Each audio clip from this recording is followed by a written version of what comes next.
In this video, I'm going to be going through 3 easy tips that I use and that you can use to get your protein in every single day relatively easily.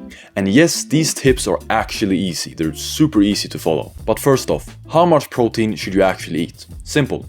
1 gram of protein per pound of body weight or 2 grams of protein per kilogram of body weight. But if you're an overweight person, I recommend you consume 1 gram of protein per pound of target body weight. So if you're 250 pounds and you want to cut down to 180 pounds, you want to be eating 180 grams of protein. If there's a day where you don't quite hit your protein goal, it's no big deal and it's nothing to be upset about because it's not going to affect your progress.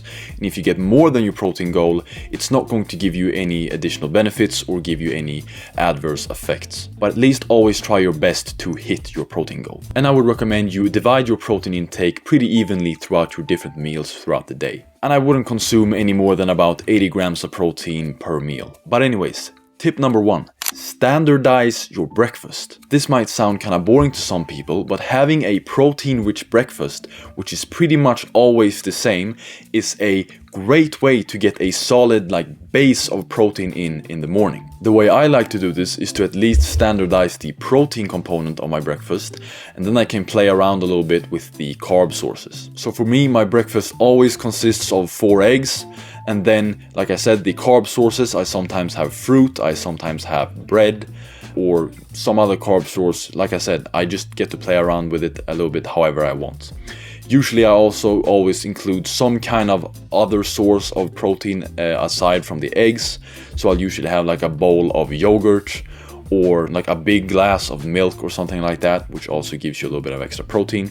And of course, how much protein you consume in your breakfast is going to depend on how many meals you're eating throughout the day and also how much protein you need. Tip number 2.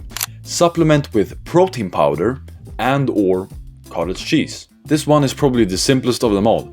Just take it whenever you need to. If you've had a meal which didn't contain a lot of protein, just pop a protein shake afterwards or eat some cottage cheese. Pretty simple. Now, of course, if you don't like cottage cheese, then just don't eat it. This one is also very useful for you young guys who are living at home and your parents cook your food. Let's say your parents made pancakes for dinner. Not a lot of protein in pancakes. You might get 5 grams of protein because there's some protein in the flour and of course there's some eggs in there, but not really a lot. And so what do? You leave some room in your stomach for a protein shake afterwards or some cottage cheese, and then you just munch that down. And another little bonus tip for the young guys: when your parents make some kind of food that you like that has a lot of protein in it, just show them that you like it a lot. And if they're good parents who actually care about you, they're probably going to make it more in the future. Or just ask your parents if you can eat more protein-rich food or just more meats. Tip number 3. Alter your diet so it contains more protein. This one might be a little bit harder to follow for the young guys who are living at home, but I still think you will find this useful. Most people's diet basically consists of around 5 to 10 meals that you just rotate throughout the month.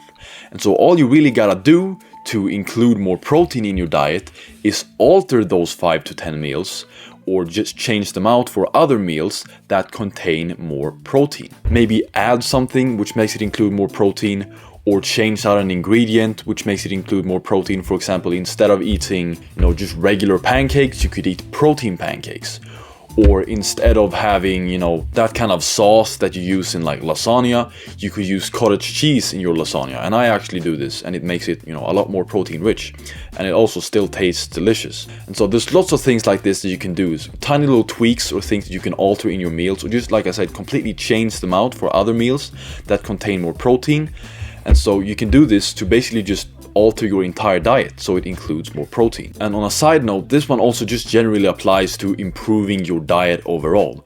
If you have a bad diet, if you eat a lot of junk food and a lot of unhealthy stuff, then just look at the 5 to 10 meals that you usually eat throughout the month and just alter a couple of those meals or change out a couple of those meals for healthier meals. But anyways, boys, that was all the tips for this video. I hope you found at least one of them useful, and if you did, don't forget to click that like, subscribe, and ring that notification bell so you can be notified the next time I upload. And with that being said, I'll see you boys in the next video. Peace.